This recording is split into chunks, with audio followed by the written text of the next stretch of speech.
Ina mana, ina reo, tēnā koutou katoa. My name is Stephanie James, and I'm a member of the IPANZ New Professionals Leadership Team, and it is my pleasure to host today's event, The Dilemmas of Regulating the Internet. IPANZ is a voluntary non-profit organisation committed to facilitating informed debate on issues affecting and promoting improvements in public policy and administration in the government in New Zealand. And we do this largely by arranging regular lunchtime and evening seminars like this one and publishing a quarterly journal. And through these activities, we provide information and a platform for vibrant debate on emerging and controversial issues. We also provide excellence in public administration and management in New Zealand. Today's session is on the complexities of regulating the internet. We're going to begin the session with Dr. Peter Thompson, who's an Associate Professor in the Media and Communications Program at Victoria University of Wellington. And he's going to guide us through the minefield of controlling the internet. What's possible, who should decide, what issues must be balanced, can we intervene, and if so, who does it and how could it be done? And then we will follow this by some observations from Jared Mullen, who's Director Digital Safety at the Department of Internal Affairs. And he's going to tell us more about what the public service can and is doing in the world of digital safety, providing some insights into public sector responses. After they've both spoken, we will have a Q&A session. Dr. Thompson. Okay, kia ora koutou. Thanks very much for coming out, and I'm sure it was a very busy day for you all. Thanks very much to IPANZ for inviting me to do this. I was a bit surprised they invited me back after the last one, but thanks very much to Sheena and Fiona for inviting me, and for Stephanie for the introduction. I want to start off with a question. You've probably been watching the news over in the States with a bit of interest over the last few months. How many of you were really happy when you heard that Donald Trump had been deplatformed by Twitter and Facebook? Oh, how many of you were also? How many of you, either or, were also a bit worried about what this implied? Okay, I think we're going to have an interesting conversation. That was exactly my reaction as well, because there are all sorts of tensions and contradictions in the values and principles that underpin the way that we approach regulating the internet. So over the next half hour, what I'm going to try and do is build a bit on my previous talk. You don't have to have heard that. If you were here, though, you might recognise some themes. That was about the challenges of policymakers in the wake of the Christchurch call. I want to review some examples of the responses of policymakers and regulators across the internet sector in different countries. Obviously, I can't do everything there, but I want to highlight some issues about how digital platforms, social media, internet service providers and other agencies have responded. I'm going to pull out some of the contradictions and normative tensions, where principles that we might hold dear don't quite gel in certain areas of regulatory intervention on online media. And although I'm not going to make any specific policy recommendations, what I'm hoping I might be able to do is point out some blind spots and complexities that people in the public sector are probably going to have to deal with at some point. So, post-Christchurch, we've seen a range of concerns about extremist content online. That was the primary focus in the initial aftermath of what happened. Seems almost, amazing. It was 2 years ago. It still seems like yesterday for me. There are obviously concerns also about the rise of fake news and disinformation in democratic processes, and indeed in public health issues, particularly given recent concerns about the COVID pandemic and some of the misunderstandings that have surrounded that. There are new initiatives for trying to regulate online media. They've emerged, but as I say, they're rather inconsistent at times and they can be contradictory. We've got the example of Facebook and Twitter suspending Trump's account, and on the one hand we might think that's a good thing. On the other hand, we've also found that Facebook has recently blocked Australian news media. It says it's going to stop that. It was still doing it yesterday. Also managed to block the Climate Change Commission in New Zealand. I'm not quite sure why they thought that was Australian, but again, a little contradiction there. And I think social media, by and large, remain subject to state interventions in many countries. And although we might say that's a good thing, in other cases, for example, the events in Myanmar, I think they're arguably deeply problematic. So, After the Christchurch Mosque attack, I mean, we saw the video and manifesto quite quickly labelled as objectionable by our chief censor, rightly so in my view. Some internet service providers went ahead and said we're going to block sites like 8chan that were hosting that kind of content. Later on, 8chan got shut down, became 8kun. Some internet service providers have been a bit ambivalent about that. Is it the same thing? Do we need to do it? Obviously, there was the Christchurch call and GIF-CT protocols, and that streamlined the way that different parts of the internet system were going to respond to future events.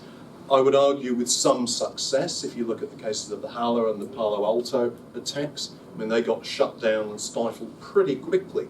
And there were also obviously early responses, such as the Australian, the Sharing of Abhorrent Violent Materials Act. That was rushed in very, very quickly, arguably heavy-handedly, but it certainly showed intent on the part of the government. Then we see examples like a group like Cloudflare, which is basically a digital intermediary that provides prevention of dedicated denial of service attacks. They discontinued its support for 8chan. I mean, they carried on, removed it for 8kun as well, but they've been recently involved in some legal controversy in Italy over whether or not they ought to block private IPTV providers. So, who are these agents? I think that raises some interesting questions about what part of the value chain these particular digital intermediaries occupy, because they're clearly not a platform, they're not simply a common carrier. We saw the Paris summit, of course, come out with these protocols, and I was glad to see that hasn't actually, as I was a bit worried about last time, stifled future developments of state interventions. I thought one of the agendas on that table was to try and quarantine regulatory responses to matters of content, and obviously it's gone further than that. I mean, the ACCC Digital Platforms Inquiry has been quite extensive, it's ruffled a few feathers, and of course we've seen recently the standoff between Facebook and the Australian regulators over the question of the bargaining power between media and platforms and the obligation of the digital intermediaries to actually pay something into the news sector. I've got to say there are some interested parties in that, notably Rupert Murdoch and the other corporate media, who of course stand to gain from this. So exactly whose agenda is being played out is a matter of debate, but it's an interesting development. In the UK, there's the online harms white paper that's due to become an act. Now that's quite significant because it expands Ofcom's powers, notably in relation to harmful content that, quote, gives rise to a reasonably foreseeable risk of significant adverse physical or psychological impact to individuals. But it also includes a role for identifying misinformation as a harmful form. And that's interesting, and not all forms of misinformation are things that we would consider automatically illegal or objectionable. So there's a question here about where you draw the line between stuff we don't agree with and stuff that's actually demonstrably harmful, because that becomes quite a blurred line. There's also, this hasn't had a lot of publicity, but it's probably quite important, the UK Digital Markets Task Force. Now that comes under the Competition and Markets Authority, and their recent work has suggested setting up a digital market unit to deal with some of the complexities of regulating online business. And significantly, I think, there were three pillars they've suggested, including bespoke regulations for each individual platform. So with major actors over $1 billion of activity, they might actually have rules written specially for them. So you'd have different rules for Facebook, different rules for Twitter, different rules for YouTube, for example. Flexible regulatory responses, so that actually they can design different regulatory options, and special rules for mergers between these digital companies. That, I think, is really interesting, although fraught, because of course it leaves a lot of questions unexplained. It gives Ofcom powers potentially, or a regulatory body powers, but it doesn't actually specify what they are or how far they go. So Facebook and Instagram, as you're probably aware, shut down QAnon accounts over concerns about what they call militarized social movements. Facebook and YouTube also got rid of viral anti-vaxxer videos, the pandemic. And again, we might say, oh, well, that's good. They're taking their responsibilities seriously. But who decides this? How do you decide when something is disagreeable to the point where even people who genuinely believe that vaccines are problematic aren't allowed to get their message out there?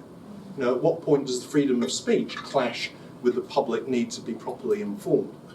Of course, in the wake of the 2020 US presidential election, Twitter and Facebook started, first of all, labeling President Trump's tweets about the election being stolen as being problematic.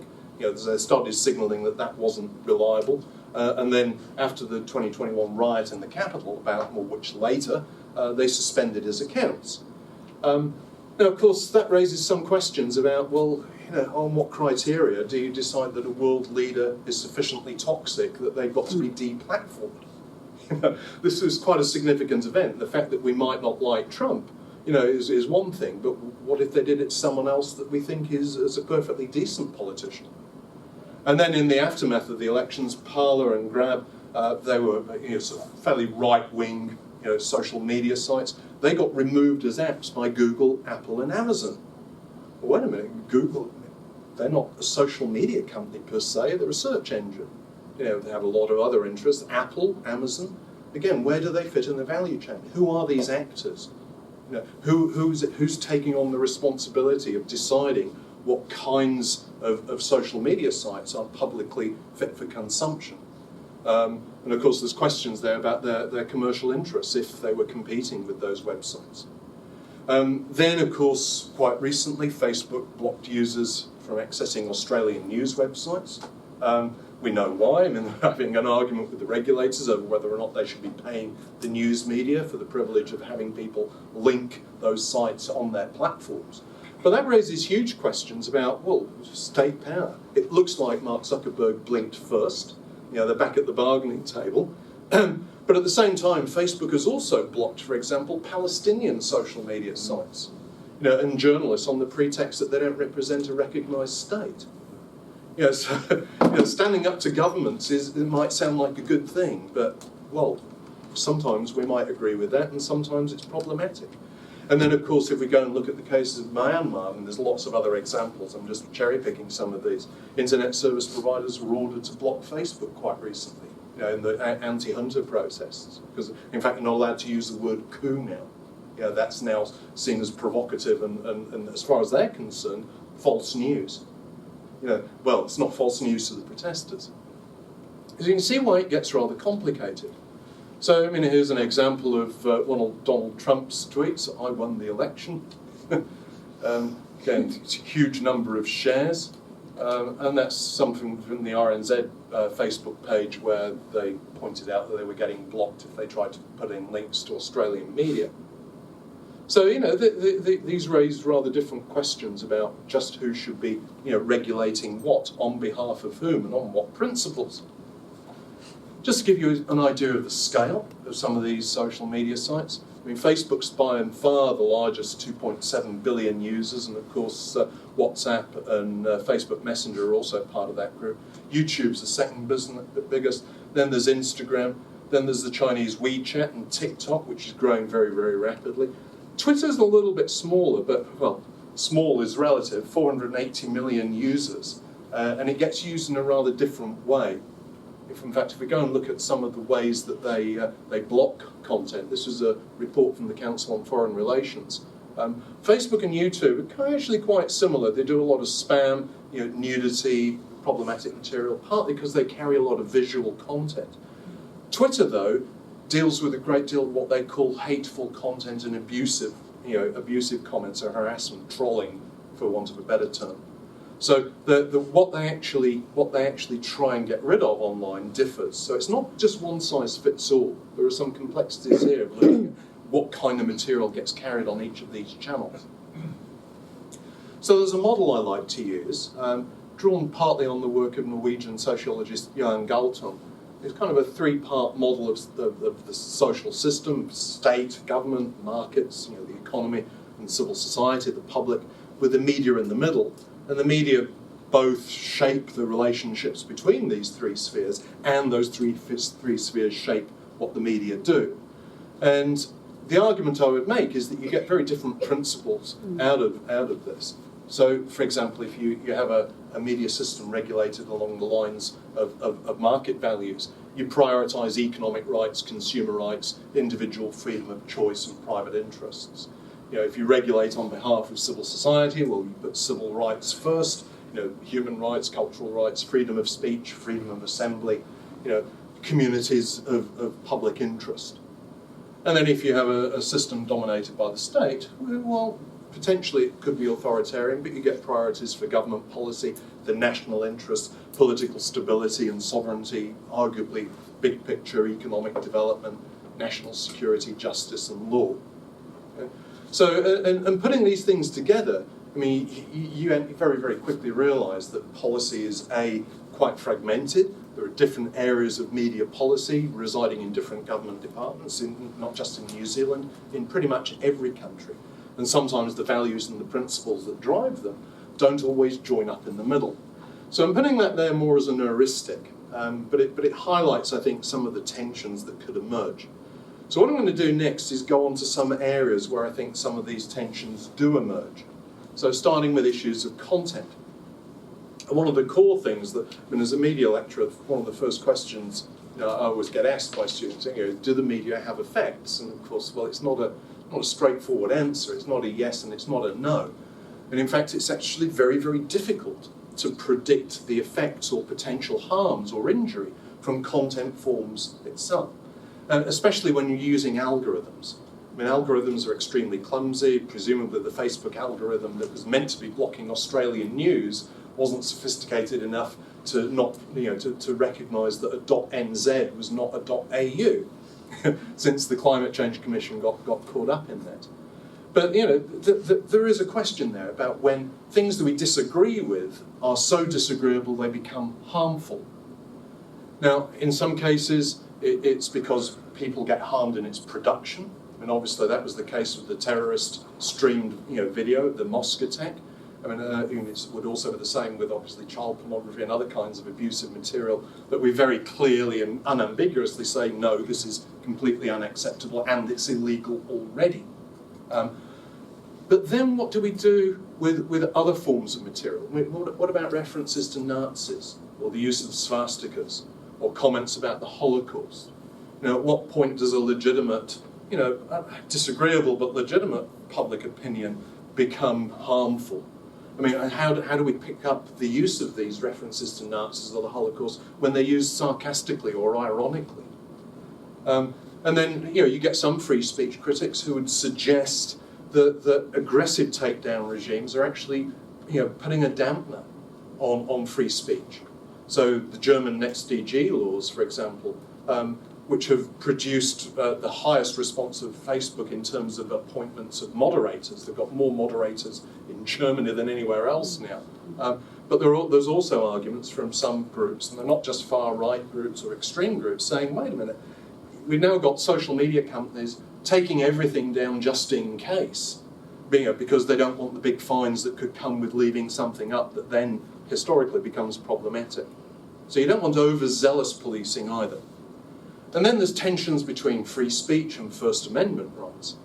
Disagreeable views versus harmful and injurious views. So I think we've got this question of when free speech actually becomes toxic and harmful. And it's not a straightforward thing. Then we've got issues of author and audiences. I mean, if I say something in a small room of, 30 or 40 people, that's not going to go very far. If I was a world leader and I had, in the case of Trump, 90 million Twitter followers, and I say something, it's probably going to have a much greater impact. So does that mean that someone like Donald Trump has to take more responsibility for what he says than a lecturer with an opinion? Well, quite possibly, but where do we draw those lines? At what point do you get so big that you actually start taking on additional responsibilities? And if you go and block individuals because you've decided they're so disagreeable, well, they don't say everything disagreeable. I mean, some of the things they're going to say are going to be perfectly legitimate. So if we're going to deplatform Donald Trump, does that mean to say that everything he says is wrong? Does he have no rights to put his point of view over? In some cases, he isn't just proliferating self-serving false news. In some cases, he might have entirely sensible views, or at least views that aren't intrinsically harmful. So the potential for blocking or censorship to backfire is also a factor here. I mean, it's interesting, BuzzFeed did a study last year, and they got a Facebook techie to do an analysis, and they apparently indicated that the result of labelling Trump claims as problematic only reduced their sharing by 8%. So the big Trump fans weren't affected by that labelling at all.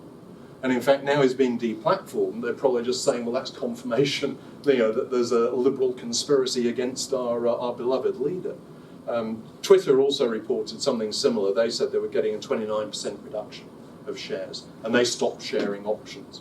That was interesting.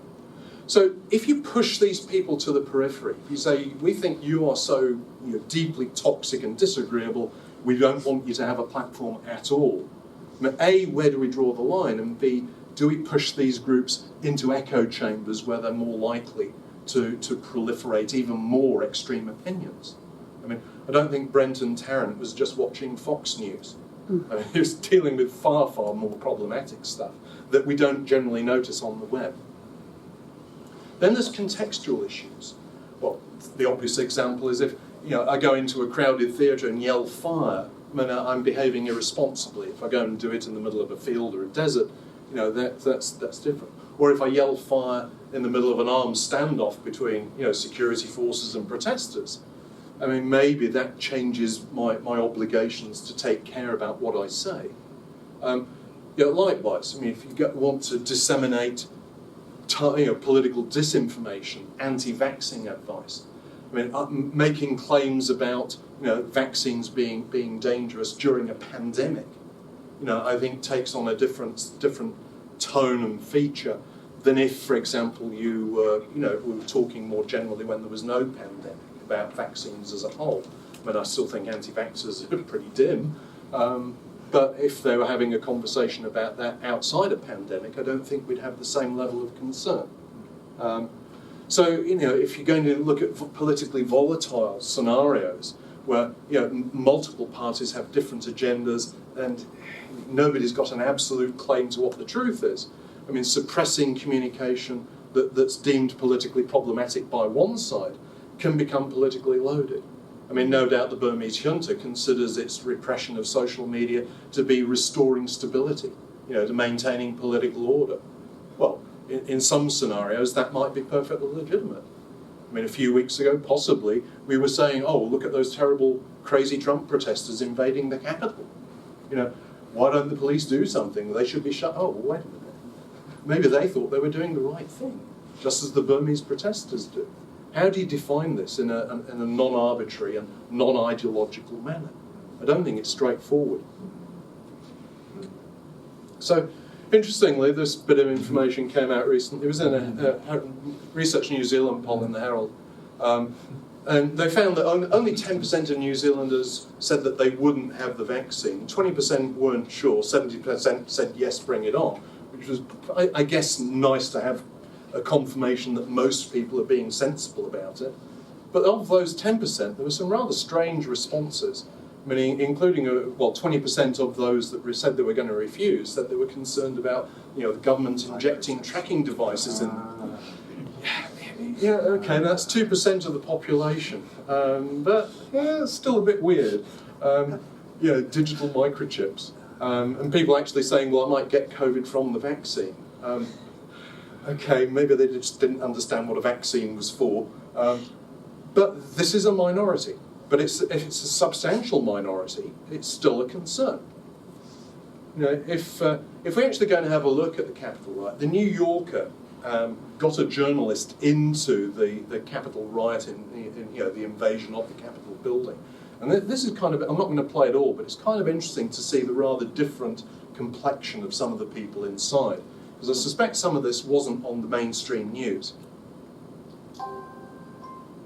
God, it's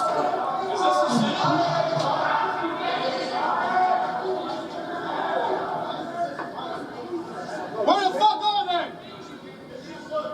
We are war, okay? You have to understand it's an IO war. We can't lose the IO war. We're better than that. Information operation.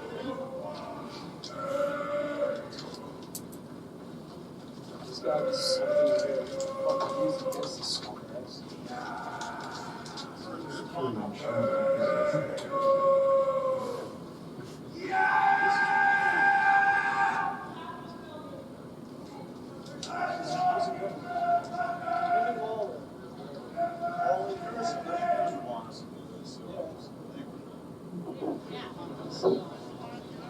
Well, I'm going to stop it there for the sake of time. But you saw quite there. I mean, there were some pretty nutty people who got inside. There were those that were saying they were trying to hunt down Nancy Pelosi, or for that matter, Mike Pence. They had a gallows outside. On the other hand, there were others that were actually talking politely to the police, saying we're on your side, we think the election's been stolen, we're looking for information to confirm things. So there's a very wide range of motives amongst those people who got in, and I'm sure some of them, even though I don't agree with them, were doing what they thought to be the right thing. In fact, some said we're here because Donald Trump was the rightful president. He told us to come. Well, if you go and look at his tweets, yes, he did. So that becomes a problematic issue about context. Anyway, if we agree that we're going to regulate the internet, there's questions, of course, about who and how that should take place. Mark Zuckerberg in 2019 said he shouldn't be the one making all the rules up. He actually said governments have a role here. We need the governments to give us a clear steer. Now, there's certain reasons for doing that, including the fact that if governments define what's okay and what's not okay, it clarifies the legal issues as far as Facebook's concerned. They can always say, we're doing what the government says. This is the law, we're obeying the law, so you can't sue us. But I also think it was a genuine statement of recognition that these issues are too big to leave to the tech companies.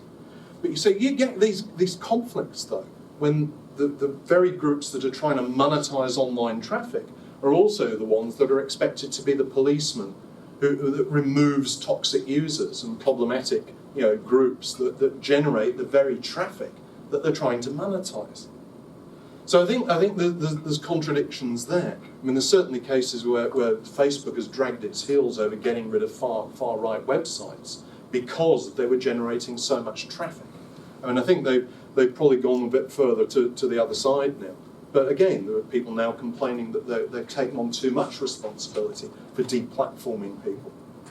In other countries, the internet service providers are obliged to proactively moderate content and get rid of toxic material.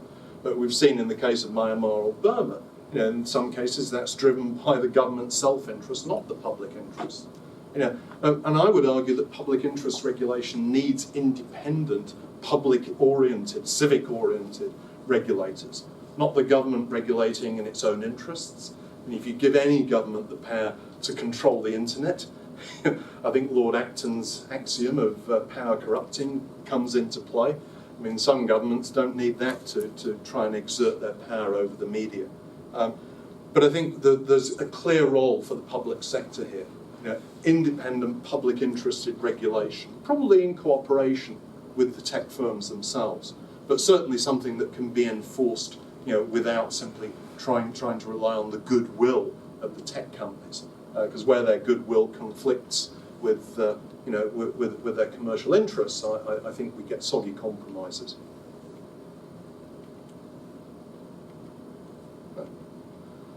So, and then we get to I think this is the real doozy, point of intervention, the modes of intervention that we might employ. There's different ways of writing up policies and regulatory models. There's already different forces in play for broadcasting, publications, online videos. In New Zealand, there's been an incorporation of CVOD into the film and video classifications regime, so that's tied things up a little bit. Doesn't include broadcasting, of course. And then there's all sorts of issues around competition law, and that's a different sphere of engagement. So as I say, with those spheres of state, capital, civil society, you get very different policy outlooks. Content, as I said before, has been the focus of a lot of the debate, okay? And for obvious reasons. But there's been a growing focus on structural issues, such as the market power of these new platforms. Now, there's pros and cons of any regulatory model. I don't think there's one size fits all. But one example that you could bring up here is whether we want to deal with content proactively or in response, post hoc. So, for example, if you want to complain to the BSA, even if you know there's a program coming out, on broadcast that you think is going to be problematic, you've got to wait for the broadcast and then complain. Now, the issue with that, of course, is if it was harmful, the harm's been done. If you go to the Office of Film and Literature regime, the film classifications regime, they get vetted and classified before they're released. Now, you apply that to the online environment, well, of course, it would have been nice to pre-vet Brenton Tarrant and make sure what his motives were before we allowed him to live stream. Isn't hindsight a wonderful thing? But how could you possibly do that when there's potentially millions of users? Do we have to license each individual? And of course, it would be relatively easy to create a false identity and do toxic things if that really was your motivation. But it raises significant questions about what point of the value chain we want to try and intervene. This is a model I've tried to use before. I think it goes so far, but I still don't think it's perfect, where you can go from media producers, institutions, the creation of ideas, the production processes, the content forms, the licensing and IP and aggregation issues. And then I think this is where it gets really interesting in my view. Distribution platforms, and content discovery architectures and reception technologies. Because I think that's the area, the ways in which audiences now connect with content, where all of our standard models for media regulation just don't really fit. Social media and content discovery platforms aren't simple broadcasters or publishers, okay? Nor are they common carriers or distributors. They're not straightforward internet companies, and they're not necessarily the producers of content. Instead, what they're doing is creating platforms that enable the sharing and liking of third-party content. Okay? So that kind of falls, well, I've put it on the value chain model here, but it falls outside of the standard models of media regulation. And I think this is a challenge for everybody, that's in this area of policy work. The current regulations of broadcasting, telecoms, doesn't really deal with the fact that these platforms are providing the algorithms and architectures of content discovery. And there are multiple stacks here. You look at the fact that Cloudflare was involved, in deplatforming 8chan, that Google and Amazon were involved in shutting down Parler and Gap. Where do they fit in here? That it's not so straightforward to identify them in a clear model of policy regulation. So, that every layer of digital production, distribution and reception, it starts to entail these so-called stacks, these new infrastructures and software systems. And they're very, very complicated. So unpacking those is, again, another challenge for policymakers. So, I've got some conclusions, for at least some thoughts to end on. I don't know how easy it is to conclude. But I'm going to pull out a few issues for you to consider. One is network incumbency, the way in which the social media companies have derived a great deal of market power from the way that they create interconnections with other users. I've got to say, I would leave Facebook tomorrow if there was an equivalent. But actually there isn't. So I end up going back to it, even though I hate it. That's network incumbency. You hate it, but you can't go anywhere else. You could make an argument for that's an argument for nationalisation, although I don't think that's a practical solution. If we have an attention economy, that capacity to interconnect with millions, possibly billions of other people, confers a great deal of power. And arguably, it's a zero-sum game, because if I'm on Facebook, watching cat videos, I'm not putting my attention on something else. That means that the New Zealand Herald or TVNZ isn't getting me on the news. Well, it might be shared on Facebook, not Australian. But you see the point, that if you're paying attention to one thing, you're not paying attention to something else. And so, on the one hand, you could say, well, it's my choice. I'm a consumer, I'll watch what I want. You're not telling me what I should watch. But if there's an infodemic, do we actually have a civic duty to take on a responsibility of care of how we engage with the media? I mean, just as I might wear a mask on the bus, it's my civic duty to protect myself and others from the COVID virus. Do I have an obligation to be a bit careful what I expose myself to in terms of media? And do the media have some duty of care to help protect us? So in that regard, I think social media and these content discovery platforms are, privatising, commodifying, and to some extent fragmenting, the realm of public attention. And I wonder if there's an argument that this has become a scarce resource. We used to build all the rules about broadcasting premised on the idea that spectrum was scarce, that only a certain number of people can broadcast and have the privilege of speaking to millions. Well, I don't think that's fundamentally changed. The media have changed, the technology has changed, but the idea that if I can control the attention of millions of people, I incur a responsibility, maybe I ought to be licensed. I don't think that's changed at all. So I think the online public has to be reconceptualised here as a kind of a civic commons. I mean, the World Health Organization has called the COVID problem not just a health problem, it's not just a health crisis or a pandemic, it's an infodemic. And likewise, you can characterise Trump supporters, as a bunch of crazy right-wing people that didn't understand how the election worked. But, their partisan political reaction to the election result was based on misinformation. Some of them genuinely believed that the election had been stolen. Now, there are studies one was the Reuters Institute at Oxford, and there was another one at the University of East Anglia, found that there were many different forms of misinformation. There was no silver bullet, but the East Anglia one found that a presence of reliable information, a strong presence of media that gave you the reliable news, helped to offset the viral potential. It was, in a sense, inoculating disinformation by good information. If you get enough positive, good information antibodies into the public system, you didn't get an infodemic. And that points to the need, in my view, for a need for reliable public interest news media, reliable news sources, digital platforms taking responsibility. Now, in New Zealand, of course, we've got a government that's just said it's going to commit $55 million to public interest journalism over the next 3 years. And I think that's great.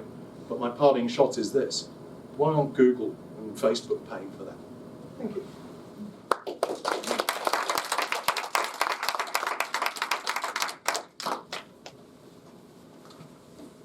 Thank you, and I think we'll have some questions and things after, but for now, Jared, do you have some commentary that you want to talk to us about? Thank you. Well, Peter, it's a very hard act to follow, but thank you very much for opening us up and for the usual learned, informative, precise and engaging approach that you bring to media issues.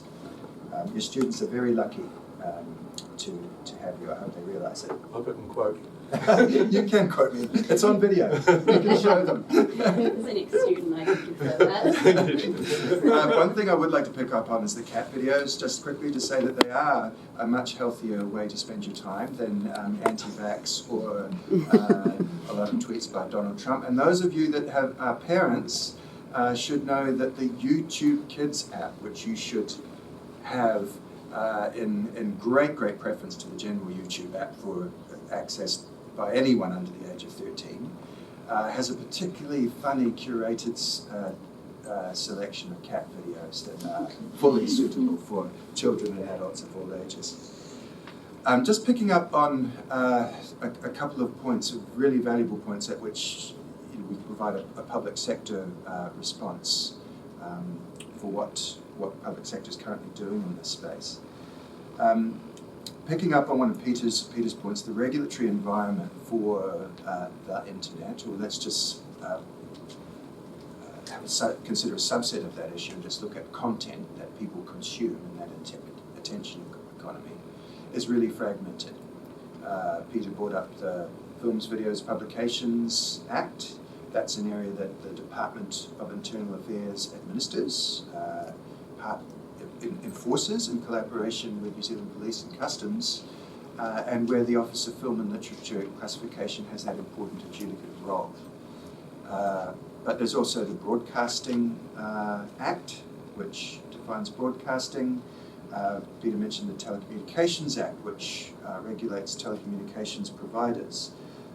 There are various aspects of various commerce acts which affect online behaviour. There's the Unsolicited Electronic Messages Act, which attempts to regulate an aspect of spam and scams, but is kind of set back in 2007 at its introduction. And there are also, and people forget about these, things like the Crimes Act and Summary Offences Act. It may surprise a lot of people to know that activities that are illegal in real life aren't suddenly made legal just because they happen on the internet.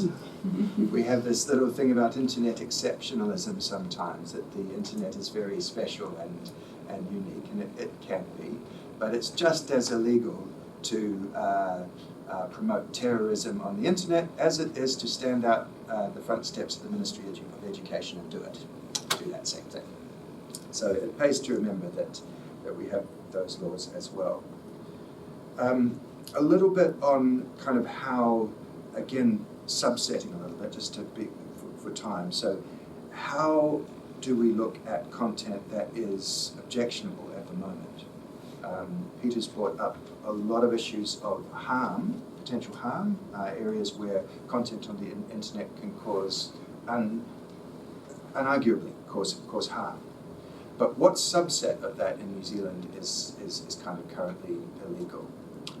Well, the Films, Videos and Publications Act is one area where those boundaries are displayed.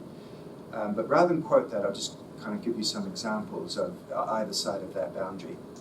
We're coming up to another anniversary of the awful mosque attacks. I can't believe either it's been 2 years, especially as I was, well immersed over my head at the classification office during the original attacks and their aftermath. But on the first anniversary, a young man in Christchurch posed outside the mosque with a mask, fake weapon, and in a threatening manner, and had a post, and initially actually on Telegram, which is an encrypted platform, but then subsequently picked up on other platforms as well, saying, and I'm paraphrasing here because his language was highly offensive, that there was still a lot of violence left to perpetrate 1 year on, in essence. That is illegal in New Zealand. That content is illegal. It is highly promotional of terrorism, and it incorporates the elements of context that Peter mentioned. So it has an element of authority to it because it is referencing a direct terrorist attack. It has an element of the crowded theatre to it because it's outside the mosque and a weapon is displayed. And it has an element of real proximity to harm because there is a direct call for further harm. So that type of content in New Zealand is clearly out. Moving closer towards that line, when I was at the office, we did a whole selection of Al-Qaeda music videos, or ISIS music videos. I didn't know they made videos, but actually both Al-Qaeda and ISIS are quite media savvy. So they're in a Muslim format called a nasheed, which is kind of an a cappella kind of a thing. No violence depicted, but clear Al-Qaeda imagery of military mobilization, soldiers, tanks, etc., clearly promotional of something that is designated internationally as a terrorist organization. So again, it wouldn't be any more illegal to put that on the internet than it would be to do that same thing outside on the front steps. Again, that is illegal in New Zealand. What's not illegal? Anti-vax. Yes, that's harmful, but that is not able to be banned under the Films, Videos and Publications Classification Act. At most, you could claim it could be restricted because it promotes harmful, limitable content, at most. What's also not able to be banned is a lot of the mis- and disinformation that harms our social institutions, our trust in each other, and the integrity of our democratic processes. At the moment, that is not covered under New Zealand law or by any framework. really difficult for exactly the reasons that Peter said. We had a political party in New Zealand where 1% of eligible voters voted to support exactly those ideas. We had a very peaceful protest in front of Parliament with folk in their QAnon American t-shirts with their Trump banners, with banners claiming COVID was a hoax and that the Prime Minister was part of an international conspiracy. It wasn't the Capitol riots, and I noticed they did pause for a nice waiata. It was a great New Zealand theme on extremism, long may it stay peaceful. Also, the public servants were still sitting on the lawn having their lunch, so it was quite peaceful. But those people who believe what are unquestionably harmful theories can feel totally confident in that they're right, as Peter was saying, that they are doing the right thing by protesting, and that they can show their face and do it proudly.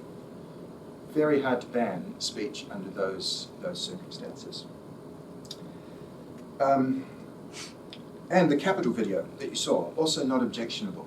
At the office, we saw some horrifically violent material, which we did not classify as objectionable, and which we do not enforce in my current role at DIA. Even stuff which is considerably more violent than that, even a record of the Rohingya massacres in Myanmar is not objectionable because it is an important record of real-world events. It is a record often of war crimes, and it could potentially be the last record that anyone has of what happens to the people that are depicted. So it can be quite a nuanced consideration that leads to quite counterintuitive outcomes. The trouble with our current environment is that that's happening with real people who can only, because they're people, look at a small amount of material at a time. It's often contracted out to AI, which is driven by commercial reasons by Facebook and by YouTube often, and which is imprecise, as we've just seen with Facebook's attempted ban. Plus anything on Facebook for a while, you couldn't post anything with a nipple in it. The software would automatically stamp on it and delete the post. It may not actually be nudity, it may not be offensive at all, but those things are very interesting. So that gives you a bit of an idea. What's government doing? Well, when I moved to DIA, it was also with the task of expanding the DIA's role in objectionable content to look at violent extremist content. So we've successfully built that capability. We've stood that capability up several times, including most recently on alert in relation to the events in Washington. We've solidified the response that New Zealand administers both as part of the GIFT-CT and independently. And the department is also responsible for shepherding amendments of the Films, Videos and Classifications Act that are currently going through Parliament. Those have some relatively non-controversial things in them, like enhanced takedown powers, and some things that will attract a lot more interest, like the potential for filtering of objectionable content on the internet. So that'll be a lively process, I'm sure, before Select Committee. Be good viewing, I'm sure. So just in closing, I'd like to pick up on Peter's points about intervention modes, because I think that is one of the most tricky issues operationally as well as from an academic and legal perspective. Where we're tending to focus our thoughts from a regulatory perspective is in two places. Firstly, the new legislation that government is either considering or has passed already or is before Parliament has a particular focus to it, and it is around consumer protection, consumer rights, and consumer information. In this government, since counting since 2017, so the previous coalition government as well as this one, that's been really the focus that has driven and continues to drive a lot of the work in that space. Under the previous administration, it was much more about industry competitiveness, neutrality, and those types of principles, and the consumer impacts were of a secondary order. So that's where the policy environment is at the moment. And you can see that in last year's commercial video on demand legislative changes. And they incorporate elements of having to have legislation that applies to a digital world.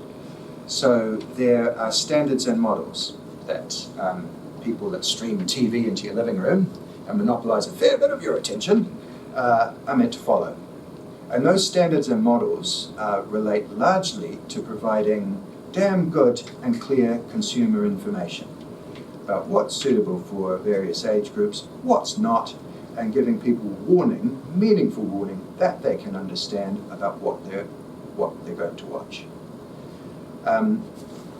Provided the providers use those standards and models, they're basically allowed to stream content in New Zealand. So it's not quite a licensing model, but almost that. They do pay for that privilege, so you can think of it kind of in those terms. But there's a backstop for that, which is about removal of that ability and about penalties applying in the event that that might be the case. And the ability to audit and review the function of those providers in terms of how well they are doing. Interestingly, that's a little mini model of exactly some of the features that we see in the British legislation for their Online Harm Act. So it's very code-based up front, very obligations-based. Just like the CVOD legislation, it picks out, I'm interested in your term, Peter, the people that speak to millions. So it picks out those high-profile people, high-profile organizations, and gives them a particular level of obligation. It allows them to operate flexibly to an extent in terms of how they apply that, but it comes around the back with some quite significant fines and potential consequences for failure to apply those. So we see two kind of similar kind of standards-based approaches up front. But look, that's all I have to say about that and about public sector response, because we'll probably cover a lot more questions, and I do want to give you guys an opportunity to do that. But thanks, Peter. It's a privilege to follow on from you and just give a much less engaging and bureaucratic New Zealand public service view of the world. Well, you guys have the hard job.